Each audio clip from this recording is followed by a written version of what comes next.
Pra caramba. O Paulo Scaff está aqui.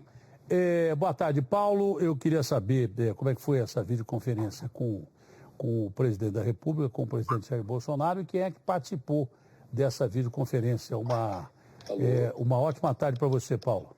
Alô? Oi, tá me ouvindo aí? Alô? Saiu um pouquinho. Tá me ouvindo? Agora sim, Datena. Tá me ouvindo? Agora sim. Eu queria saber quem é que participou dessa videoconferência com o presidente Jair Bolsonaro, quais foram os empresários ou quem representou os empresários aí, e como é que foi essa videoconferência com o presidente da República? Foi muito boa, Datena. Quem participou é um grupo chamado Diálogo pelo Brasil.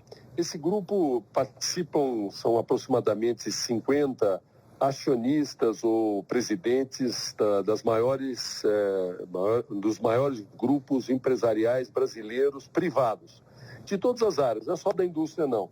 Então tem da agricultura, do comércio, da indústria, dos serviços. Então tem lá desde o presidente da Embraer, que faz os aviões, até o grupo Cosan, que mexe com agronegócio, com postos de gasolinas, com ferrovias, até a companhia aérea, passa pelos hotéis, pelos hospitais, donos de hospitais, a Redditor, enfim. Então é um grupo bem heterogêneo que está presente em todos os estados, em todos os cantos do Brasil, emprega mais de 5 milhões de pessoas e tem realmente uma participação de bilhões de reais em recolhimento de impostos, de exportações, então números muito impressionantes. Eu diria assim que fazem parte dos maiores que nós temos no Brasil privados. E esses que participam são só os CEOs. Para participar desse grupo, ou é o presidente, quando se tem uma multinacional, por exemplo, que não tem um acionista, o dono, tem um presidente, é ele que participa. E quando são empresas que são familiares, que tem um principal acionista, é esse principal acionista que participa. E hoje teve uma reunião, e essa reunião foi do grupo Diálogo pelo Brasil, que eu tenho a honra de coordenar, e com o presidente Jair Bolsonaro. Nós, como você disse, tivemos uma videoconferência, estava o presidente, o ministro da Economia, Paulo Guedes, o ministro-chefe da Casa Civil, Braga Neto, e o ministro secretário-geral da Presidência, Jorge. E foi aberta apenas para assistir, não interagir, para conselheiros e diretores da Fiesp. Isso foi a primeira vez. Normalmente a reunião desse grupo ela é fechada, mas hoje foi aberto para os diretores e conselheiros da casa. Por isso que houve uma participação maior, aproximadamente 500 pessoas participaram entre diretores e conselheiros da Fiesp, mas que interagiram, e a reunião era com esse grupo chamado Diálogo pelo Brasil, que são em torno de 40 empresários. São empresas pesadas, tipo Casas Bahia, Riachuelo, Gol e daí por diante, que emprega gente pra caramba, já disse o Paulo, milhões de brasileiros. Agora, eu tenho a impressão que essa reunião foi uma extensão do discurso que o presidente fez hoje pela manhã, contundente, dizendo que se a economia brasileira não voltar a funcionar, o caos depois da pandemia será imenso. Foi mais ou menos isso que foi dito pelo senhor ministro Paulo Guedes, pelo senhor presidente da República, o Paulo? Datena, você sabe que o formato da reunião, eu até iniciei com a permissão do presidente, primeiro vou reconhecendo algumas providências que o governo federal tem tomado na área de tributos, trabalhista, de crédito, que é importantes. Tem que haver um reconhecimento, prorrogação de impostos federais, aquele auxílio emergencial a quase 50 milhões de pessoas, prorrogação de entrega do imposto de renda, suspensão da CND, que destrava o problema do crédito, enfim. E aí aproveitamos, reconhecemos coisas que aconteceram positivas e, ao mesmo tempo, acusamos novas coisas, novas sugestões que poderiam acontecer para facilitar e fazer com que as empresas possam sobreviver a essa tempestade. Porque se a empresa morre junto com ela o emprego. Então a gente tem que encontrar caminhos para dar oxigênio para essas empresas. Foi falado muito de crédito. Hoje há uma falta de crédito. Um ponto muito importante, foi bem destacado da reunião, é a necessidade de haver crédito para as empresas E esse crédito, como os bancos, numa situação como essa, os bancos privados, eles ficam muito travados de liberar crédito. Por essa razão, tem que entrar o Tesouro. Então, há uma linha de financiamento, por exemplo, para pagamento da folha, uma linha de financiamento para pagamento da folha de pagamento, que ela é com risco do Tesouro. Então, o risco não fica do banco. Então, com isso, aí destrava e o dinheiro chega nas empresas. E nós precisamos aí capital de giro na mesma linha, com fundos de aval e tal. Então, se discutiu bastante sobre isso e também nós levantamos uma preocupação em relação a essa aprovação do aumento do funcionalismo público. Nós temos muito respeito a todos os colaboradores, sem dúvida tem pessoas muito boas que servem o Estado brasileiro, mas no momento em que os funcionários, os trabalhadores do setor privado brasileiro estão perdendo seus empregos, e há muito desemprego já, e todos os dias mais, no momento em que está havendo suspensão de contrato de trabalho, redução de jornada com redução de salário, e tudo isso de forma saudável, para evitar o desemprego, porque se não tiver essa flexibilidade, as empresas ficam sem alternativa e partem para o desemprego. Em meio a esse sacrifício todo de irmãos brasileiros que estão no setor privado, aqueles irmãos que estão no setor público realmente terem aumento de salário, tem estabilidade de emprego, já tem a garantia do emprego, ainda tem aumento de salário, uma coisa muito estranha no mínimo. Então nós pedimos ao presidente, realmente, seria importante o veto, ele vetar, e nós vamos fazer um trabalho de conscientização no Congresso para pedir realmente aos nossos deputados e senadores que, de hipótese nenhuma, derrubem esse veto, caso o presidente venha vetar, para que não haja esse aumento do funcionalismo, uma situação tão delicada quanto a de hoje. E só para concluir, não me estender mais, também foi discutido um fast track, ou seja, uma aprovação rápida de projetos de infraestrutura.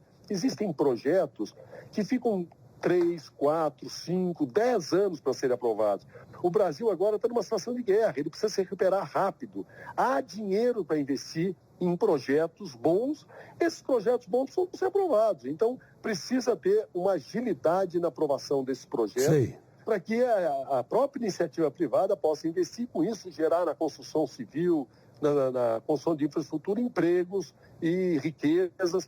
Ou seja, nós temos que nos preocupar com o controle e o atendimento de saúde, que é fundamental. Temos que nos preocupar em socorrer, deixar com que a economia não vire um desastre absoluto, quer dizer, segurar ao máximo os empregos, nos preocupar em atender o lado social, essa crise social que essa queda da economia já está causando, tanto é que eu até um dia desse te contava que a indústria de São Paulo, através do SESI, está produzindo 230 mil refeições por dia, distribuindo gratuitamente, porque tem pessoas com dificuldade até de se alimentar. E, paralelamente, nós temos que pensar também no dia seguinte como retomar, aliás, essa discussão de como retomar. Paulo, é uma discussão que está no mundo inteiro hoje. De uma maneira bem simples, qual o tamanho da encrenca do desemprego no Brasil hoje? Você tem números, deve ter números aí. Qual o tamanho do problema do desempregado do Brasil? Quantos caras perderam vaga? Nos Estados Unidos chega uma cifra que proporcionalmente só no crack da Bolsa, lá em 30. A França, a mesma coisa, perdeu 1/3 de emprego da população, coisa que a gente jamais imaginava. No Brasil, qual é o tamanho da encrenca que nós já estamos com essa quarentena? Olha, eu diria que de 1 a 2 milhões de desempregados a mais do que nós já tínhamos, que era em torno de 12. Então, 14 milhões. Devemos ter hoje, não é um número exato que eu estou dando, mas devemos ter uns 13, 14 milhões, com todas essas alternativas que as empresas estão usando, de suspensão de contrato de trabalho para manter o emprego, de redução de jornada para manter o emprego, enfim.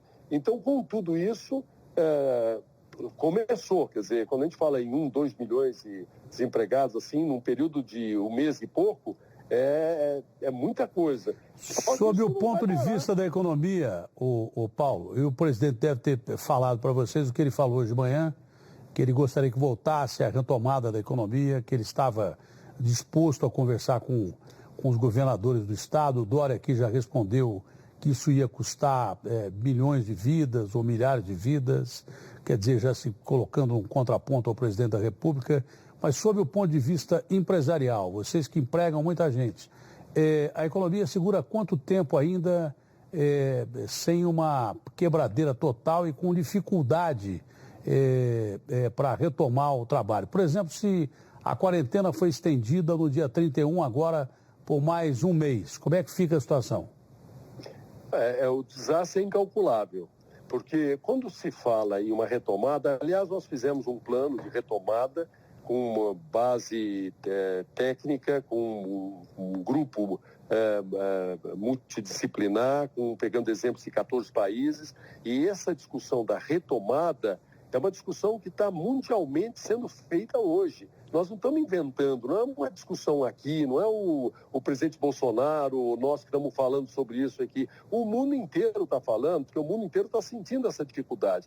E para a reflexão, o que nós temos que ver é que alguns setores que estão trabalhando, por exemplo, a indústria de remédio, a indústria de alimentos, a indústria de embalagens, os supermercados, as farmácias, as oficinas de automóveis, no entanto, estão trabalhando com todas as cautelas, com uso de máscara, com distanciamento, com álcool gel, com orientação, e o que se nota é que não pode se considerar que uma retomada responsável dentro dos protocolos, de forma gradual, signifique as pessoas serem contaminadas, absolutamente. Senão, todo mundo que está trabalhando nos supermercados, todo mundo que está aí trabalhando, estaria todo mundo contaminado. Então, não é uma verdade. Esse mito que se criou, que ficar em casa é proteger a saúde. Sair de casa significa ser contaminado. Quem está de forma cômoda fazendo uma análise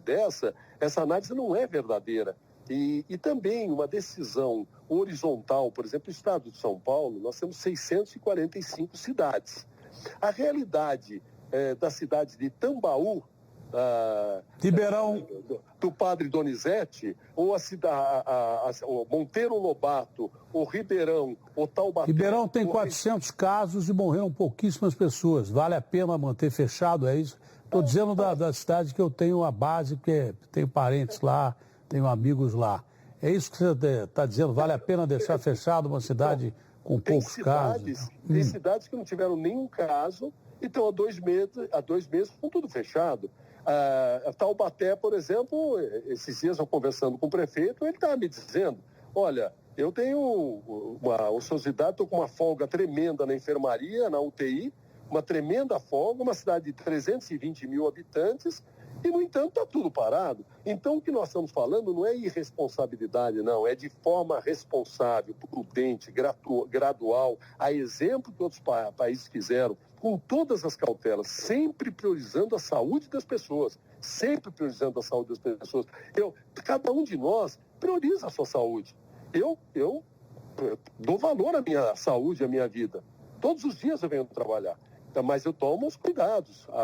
Aliás, a Fiesp fez uma grande campanha de uso de máscara há um mês atrás. Não foi agora, não. E a nossa obrigação de uso de máscara já faz mais que um mês. Então, as devidas cautelas, naturalmente, o que mostra essas empresas que estão trabalhando, esses comércios que estão trabalhando, é que realmente há uma segurança.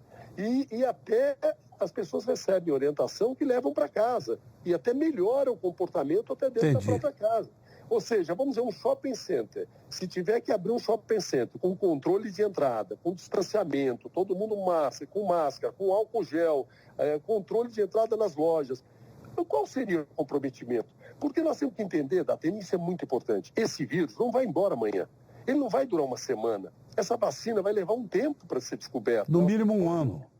Se vai levar um ano, nós vamos ter que conviver com o vírus os próximos meses, 6 meses, 7, 8, 9. Então, não adianta. Imagina se nós vamos ficar em casa, então, um ano agora. Não há essa possibilidade. Então, nós temos que conviver com prudência para que realmente a gente conviva com essa situação até que essa situação seja debelada. E a estrutura das cidades e das regiões, cada uma tem a sua particularidade. Por isso que eu defendo muito, vamos dizer, o papel do prefeito, o papel da comunidade daquela cidade, tomar a decisão melhor para aquela cidade E isso é muito certo, porque cada um sabe do seu problema. Agora, quando chega uma decisão no governo para 645 cidades e exatamente da mesma forma, isso mostra que não tem critério nenhum, isso mostra que não tem critério técnico, nem científico, nem coisa nenhuma.